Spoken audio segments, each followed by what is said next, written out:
At what time did you wake up? Akapor katnobaji piketia. I woke up at 7 o'clock in the morning. Ngaketia hakapor nobaji stem. Did you brush your teeth? Pila dem kershut bnyan. First I will eat, then I will brush. Ningkong ngan bam shwa hadin ngan shut bnyan. Do you want to drink water? Pikwa ban di Yes, give me a glass of water.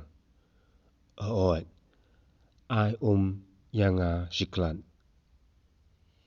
Do you want a cold or hot water? Pidan kam ka pja ne kulun. Nga dan kam saan. I need warm water. Do you take a bath in the morning?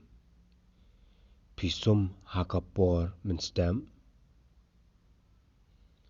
Yes, as soon as I wake up. Hoot, mar sinketia. No, I take a bath in the evening. Ngasum hakapor chanmien. What will you eat this morning? Pinbam ayu hakani kastam.